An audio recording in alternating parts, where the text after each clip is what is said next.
Dari mana? Lalu ada kriminalisasi. Ratusan juta, ratusan ribu ustadz ulama sekarang bebas berdakwah kemana-mana, termasuk Anda mengadakan acara dakwah di hotel ini. Boleh?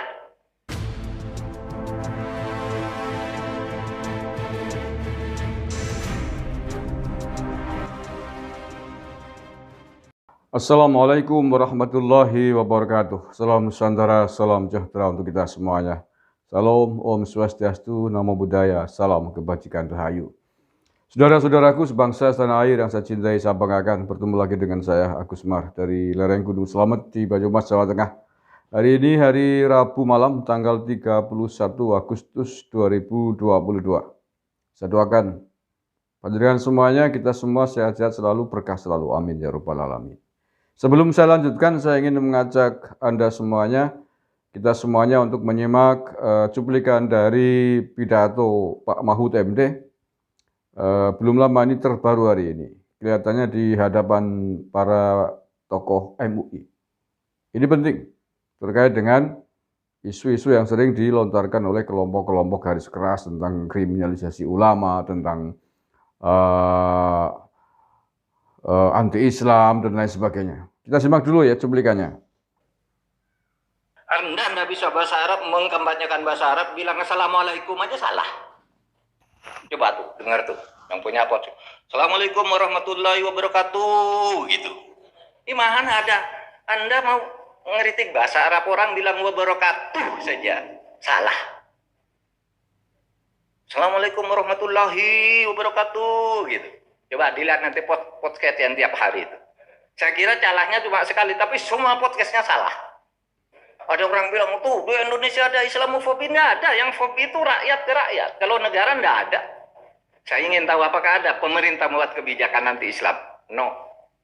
Minta Universitas Islam, IAIN dijadikan UIN. Udah, lakukan. 27 UIN sekarang di Indonesia. Hebat-hebat. Minta undang-undang pesantren, kasih. Minta jadi menteri, kasih. Di mana fobinya? Bahwa ada yang ditangkap. Ya memang begitu kelakuannya. Pak, itu ada ustadz dikriminalisasi. Kamu enggak tahu ya, saya bilang. Ustadznya berapa? Disebut 1, 2, 3. Ada lagi? Enggak. Kamu tahu enggak?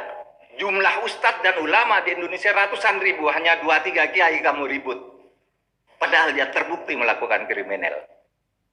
Kamu tahu enggak jumlah penghuni penjara hari ini 31 Agustus 2022 263.000 penghuni penjara. Berapa orang ustadznya? Berapa orang ulamanya? Enggak ada. Dari mana? Lalu ada kriminalisasi. Ratusan juta, ratusan ribu ustadz ulama sekarang bebas berdakwah kemana-mana, termasuk Anda mengadakan acara dakwah di hotel ini. Boleh? Oleh sebab itu, saudara, mari kita berislam dengan baik dan maju bersama Islam di negara kesatuan Republik Indonesia ini.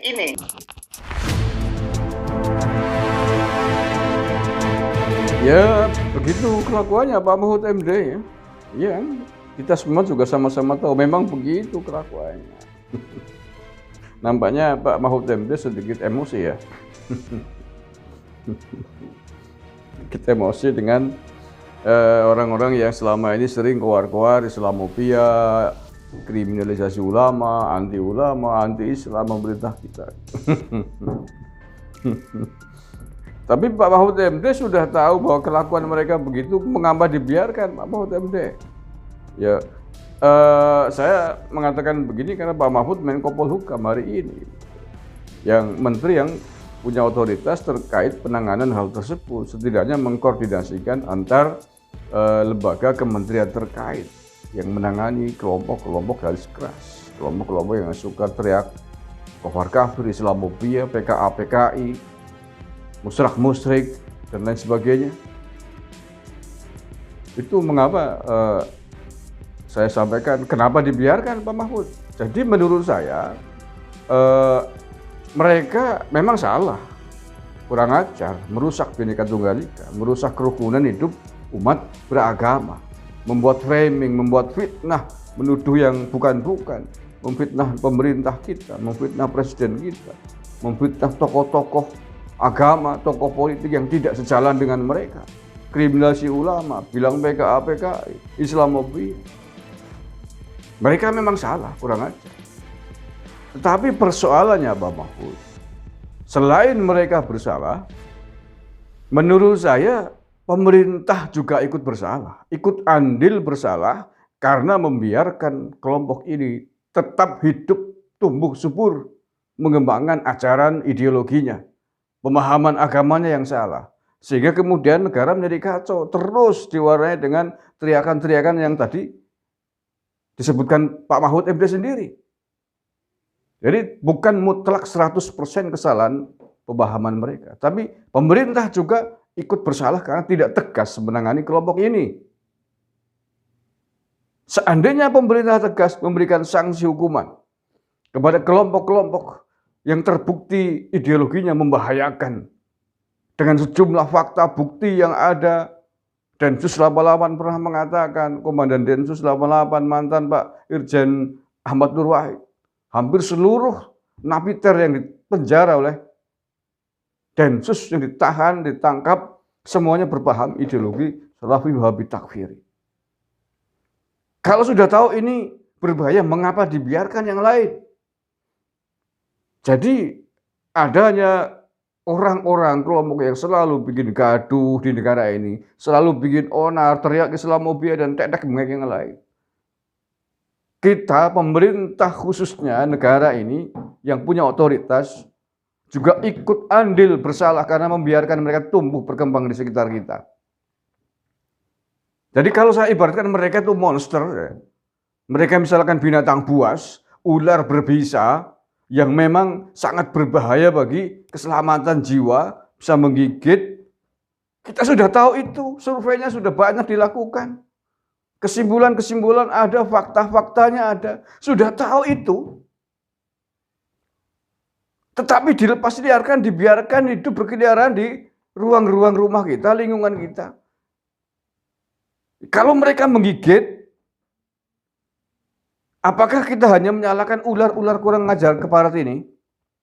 Kan tidak. Ya sudah tahu ular berbisa, kenapa kita biarkan? Mestinya ditangkap, dibuang. Jauhkan dari kehidupan kita. Begitu Pak Mahfud. Tidak cukup hanya dengan membubarkan, menutup sarangnya. Justru ini berbahaya. Sarangnya ditutup, ularnya malah dilepaskan.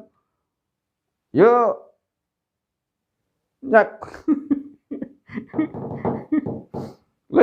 ya akhirnya nyatek sikile Pak Mahfud sendiri ya. Pak Mahfud kalau panjenengan sikile catek dalam tanda petik oleh ular berbisa ini, ya jangan marah, jangan emosi. Panjenengan ikut melepaskan, membiarkan mereka hidup di sekitar kita kok.